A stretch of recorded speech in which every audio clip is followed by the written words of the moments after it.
Hey y'all, it's Riley. I just woke up not too long ago, and I got a new package in the mail. One that took a little bit longer than it probably should have, from In Stock Trades. So I wanted to do an unboxing. I kind of forgot everything that I ordered from this package, so it's going to be a little bit of a surprise for me.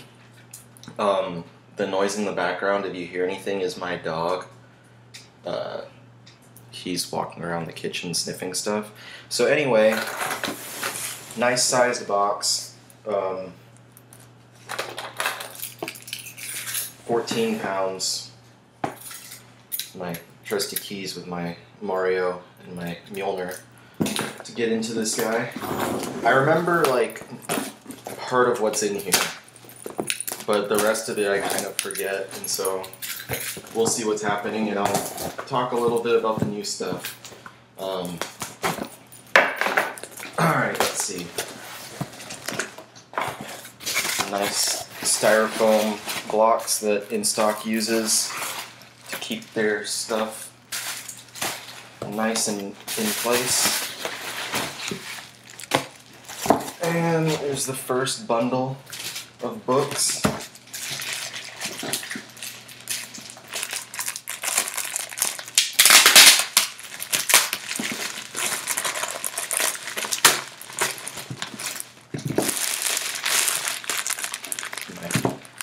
Shipping information right there. So this first bundle, we have a bunch of Hellblazer.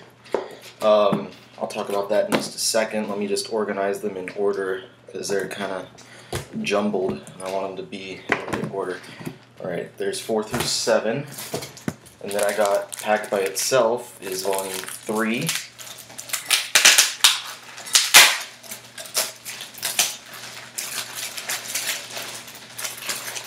They pack this stuff really well, and it's cool because, you know, I've never received a book that was damaged from In Stock, except for one time, my Marvel's Omnibus, but that wasn't their fault. It was printing error by Marvel. You could there was holes, the machine that was stitching the pages together accidentally poked holes in my volume, and I probably could have told them and gotten a new copy of it for free. But I didn't feel like being that guy, and it's just this Omnibus, it wasn't that important to me. And it was just through, a couple issues of the Ultimate Fantastic Four with the Greg Land artwork, so I wasn't that concerned. But anyway, yeah, that's my only story of, a damaged book from In Stock. They actually, I'm opening a third, there was 3 packages in here, in this box. Opening a third one. But actually, back, my first order I ever made from In Stock was the Invisibles Omnibus. And when I ordered it, they sent me a message saying, we have some damaged copies. They're not bad damage, but, we'll knock $5 off if you'd rather have that than,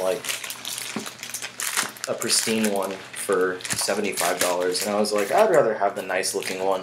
But I kind of, I appreciated the fact that they asked and that they were going to knock money off of a book because it was damaged. Alright, so I've got everything unpacked now. Enough, talking about random junk. So, first of all, I ordered volumes 3 through 8 of the new printings of John Constantine, Hellblazer, whatever you want to call it, from DC Vertigo, because In Stock Trades was having a sale. They knocked 45% off of all of those 8 new editions, so I already own the first 2, and I decided, this is probably the best time to jump in and go ahead and grab the others. I had some money left over from my birthday. I mean, I still do, but I had some birthday money, and I decided to invest in these volumes. I've already read actually a fair chunk of this. Let me see. So, volumes 1 and 2, which I have in my room, and then volumes 3 and 4 go through Jamie Delano's run on Hellblazer. So Volume 3 is titled The Fear Machine, and then Volume 4 is The Family Man. Some of this stuff, as I recall, if I'm recalling correctly, had never been reprinted before, so that's a cool thing. Volume 5 has some, I guess, it says one story, the Legendary Magus by the title's defining author Jamie Delano. So it has one story by Delano in here, so I guess this is technically the end of his run. And then the beginning of Garth Ennis's run with the Dangerous Habits storyline, which is, Garth Ennis comes on and he's kind of the most venerated writer on the series to date. Like, his run is the most celebrated one, and his first storyline, Dangerous Habits, has John finding out he has cancer because he smokes a shit ton, and so he has to deal with that. And then of course there's like demons and whatnot, and typical Hellblazer stuff. So I've already read Dangerous Habits, and actually I've read most of Ennis's run. So then volumes 6, 7, and 8 are the rest of Ennis's run. So volumes 5 through 8, just if you want to know, collect the entire run by Garth Ennis. Volume 6 with I want to mention this. They have nice like new cover artwork for each volume. Volume 1 I think had Jim Lee. I forgot what the cover for 2 was. Volume 3 has David Finch cover. Volume 4, it looks like Brian Bolland. Let me see if I can find his signature somewhere. Yep. Brian Bolland did this one. Dave Johnson did number 5. Number 6, we get Raphael Albuquerque from American Vampire. This is Bloodlines, so more stuff from Ennis in that one. Volume 7 has Francesco Francavilla did the cover on this one. As you can see, more Garth Ennis, more Steve Dillon. And then Volume 8 wraps up Garth Ennis's run, and it's got a Cliff Chang cover. And he actually returned for a one-off story called Son of Man, which wasn't terrible, just wasn't as good as the rest of his run. But the sequential run that he did ends here with issue number 83, Rake at the Gates of Hell. I think this is the only one of his that I haven't read. And then after this, Volume 9's due out in a couple months or so, and that starts Paul Jenkins of Inhumans fame, his run on the series. And what's cool about that is that Jenkins' run has never been collected, so that's going to be some new material that hasn't been collected before that I'm excited to be able to own. So yeah, Vertigo's been doing these new editions of Hellblazer for a little while, and it looks like they are trying to collect the entire 300-issue series. I don't know how far they'll go, like if they'll do all 300 issues, because the Peter Milligan volumes are still very much in print and easy to find. So I don't know if they'll do these new editions for that, so that it'd be nice, because then they can all line up. They all have this cover spine image, so it'd be nice to have 30 or so volumes all line up the same way. Anyway, enough about Hellblazer. I think the sale is still going on, so if you watch this video, check out In Stock Trades, go to their little sales tab, and drop that down. You'll see it. Actually, if it's still going on, I'll link the URL in my description so you can take advantage of the sale. 45% off of each volume. Okay, moving on. I got Animal Man. This is the 6th trade paperback of the original series. This collects material from Jamie Delano. Volume 5 was the beginning, had the first few issues of Delano's run. So that series, those of you who don't know, Grant Morrison started that series. There were 3 volumes written by Morrison, paperbacks, and then they also released it as an omnibus. He kind of just defined the character, a character who was like not really known very well at all. It's a really, really, really fantastic series. I highly recommend it. So those 3 volumes were published. And then no other collections came out for the longest time. But then with Jeff Lemire writing Animal Man for the New 52, there was a, kind of a spark of interest for the character, and DC Vertigo thankfully decided to start publishing those other stories, because the series ran for like 89 issues, but Morrison's run ended with like 26. So there's a ton of material they never collected.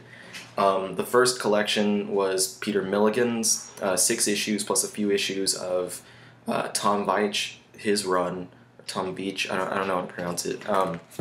Volume 7 finished Veitch's run and started Delano's, and then Volume 6 continues with Delano's run on the series. Delano's run is the best next to Morrison's, in my opinion.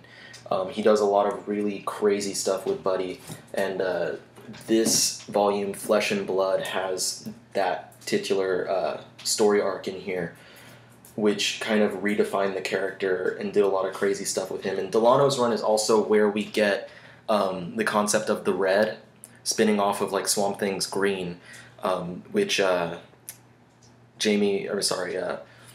Lemire used during his New 52 Animal Man run. So anyway, if you're interested in Animal Man, I would recommend picking up these paperbacks. I believe there's going to be, this is 6, there should be 8 total. This one runs through issue 63, so yeah, there should be 2 more volumes. It's a nice series. These paperbacks are pretty good things. Nice work. Anyway, moving on. Next volume, Batman Bruce Wayne Fugitive. This is the follow-up to the Bruce Wayne Murderer story arc, which recently was reprinted as a single paperback volume. DC actually had some mess with that volume happen because they printed it and left out a few issues, and so they dealt out new copies for everyone. So if you ordered it online, some places like In Stock Trades sent me a new copy of that book. I actually talked about it, I guess, a few weeks ago when I got it in the mail. Anyway, this is the second part to that, and the cool thing about this, if I'm remembering correctly, is for collectors, this volume collects material right up to the beginning of the Hush storyline. I believe that's true. I actually wrote a post, a wish list post on my Tumblr blog not too long ago, talking about these new collections that they've been putting out and how DC's doing really well to collect all this stuff in these nice thick paperbacks. They did Nightfall, they did No Man's Land, and then they did Murder and Fugitive, and then I said that they should work on War Games, War Drums, War Crimes, that whole series next, to fill in some blanks between volumes. But yeah, this one, it's cool because it runs right up next to Hush, and then from Hush onward, every issue of Batman has been collected. So more or less every issue. There might be a couple. I think it was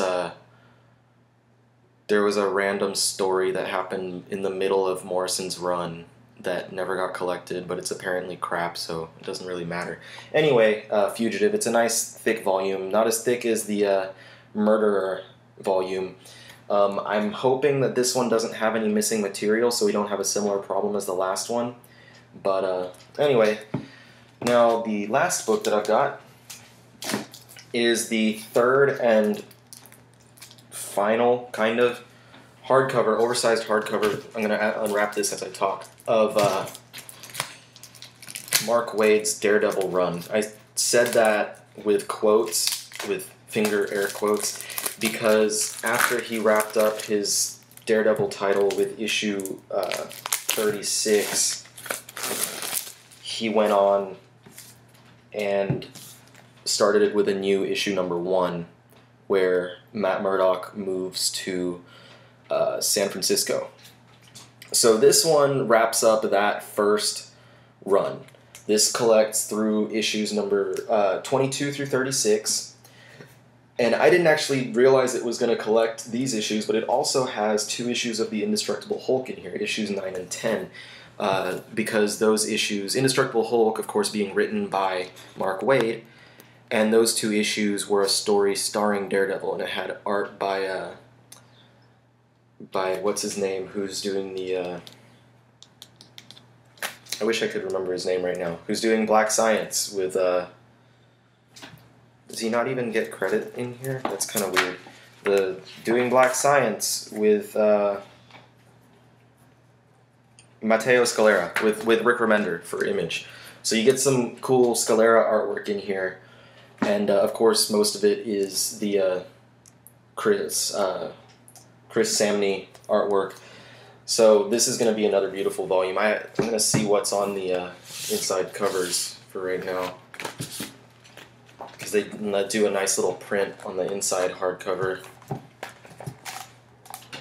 So the Samney artwork from one of the covers of him swinging past the flaming double Ds. So yeah, this series, this trio of hardcovers has been really nice. I really recommend them even if you have read the series like I have. I recommend picking up these collections because they're really beautiful, and Chris Samney's artwork really looks great on these oversized pages. So it's nice stuff to pick up. I recommend it, and the story, of course, is awesome. If you haven't read the series before, then grabbing these 3 hardcovers is probably the cheapest way to do it, honestly. And then get yourself caught up so you can read the new San Francisco Daredevil series. So that was it for this package. 6 volumes of Hellblazer, a volume of Batman, a volume of Animal Man, and then my volume of Daredevil. I'm going to be getting another... Sorry, my nose is really itchy right now. I'm going to be getting another package in the mail sometime in the near future. They're still processing it because sometimes In Stock doesn't have everything in stock. No pun intended, kind of. And I ordered the deluxe hardcovers of Y the Last Man because I just recently sold my paperbacks because I like the hardcovers, obviously. And they were still kind of processing that, so it's not really an exciting package, and I'm probably not going to do an unboxing video for it because it's nothing really new. But we'll probably in a few weeks I'll do another unboxing video because there's a pretty big omnibus coming out at the end of this month that I'm pretty excited for and I'm pretty excited to talk about. So thanks for watching this video. Hopefully y'all found this informative about a few things. I'll be sure to remember to place a link for the, if it's still going on, the Hellblazer sale from In Stock Trades down in the down below here. Any questions, comments, whatnot, just let me know in the comments, and I'll see y'all next time. Thanks for watching.